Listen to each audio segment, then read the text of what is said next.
Le mariage n'est pas une œuvre de charité ou encore une prise en charge. Il y a un phénomène qui bat son plein de nos jours dans nos sociétés où les femmes sont libres de donner leur avis ou alors de donner leurs critères pour choisir un homme. Je veux un homme avec des plaquettes de chocolat. Je veux un homme qui a la taille de, je sais pas moi, Michael Jordan. Je veux un homme un peu croustillant. Je veux un homme qui a les moyens. Je veux un homme qui a 3 voitures, une grosse entreprise. Je veux un homme qui est toujours entre 2 avions. Je veux un homme, je veux un homme, je veux un homme. Vous avez tellement de critères. Au point où l'homme est prêt à bagarrer pour t'avoir.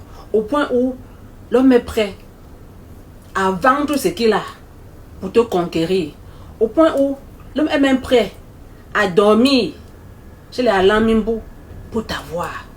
Tu es tellement exigeante qu'il y a une certaine pression que tu exerces sur l'homme.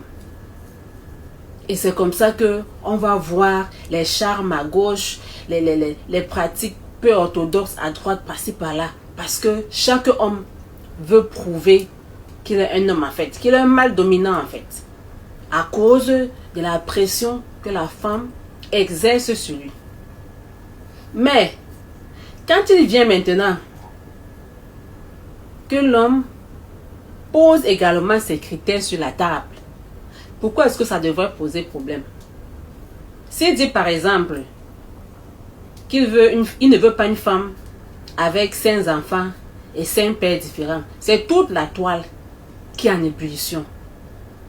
Parce qu'il a osé dire que je veux une femme qui n'a pas d'enfants par exemple. Tu es la première à sortir à dire que oh, la beauté de la femme c'est dans son caractère. Est-ce que l'homme là, est-ce qu'il a le, je sais pas moi, le scan au niveau de ses yeux pour voir le caractère que tu as à l'intérieur? Il voit avec ses yeux. Il interprète avec ce qu'il voit. Mais puisque toi-même, quand tu demandes les plaquettes de chocolat, les voitures, les avions, l'argent de poche, 500 000 par mois, c'est avec ce que tu vois. Donc il est aussi libre de poser les critères. Il est libre de dire que je veux une femme qui sait réfléchir, ou alors qui réfléchit, qui ne réfléchit pas seulement avec le bas, mais qui réfléchit également avec sa matière grise. Une femme qui apporte de la valeur ajoutée à la société, à l'entreprise, à la maison. Une femme qui sait se comporter en public. Quand il est avec ses amis, il ne va pas craindre que, non, est-ce qu'elle va faire une faute? Non, est-ce qu'elle va faire... Voilà aussi le genre de femme que les hommes aiment. Même si elle parle sa langue maternelle, elle s'exprime bien.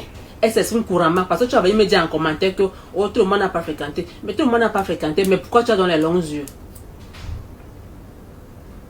Ce n'est pas une histoire de fréquenter. Pour bien se comporter, il ne faut pas forcément être allé à l'école. Donc, quand lui aussi pose ses critères, il ne faut pas pleurer.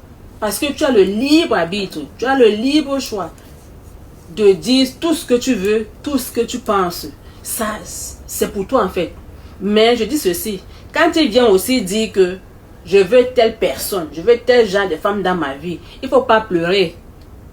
Parce que c'est toi qui commences. Donc quand il riposte, tu restes seulement tranquille. Si tu ne remplis pas les critères, tu t'assieds. Tout simplement. C'est ce que j'avais à te dire.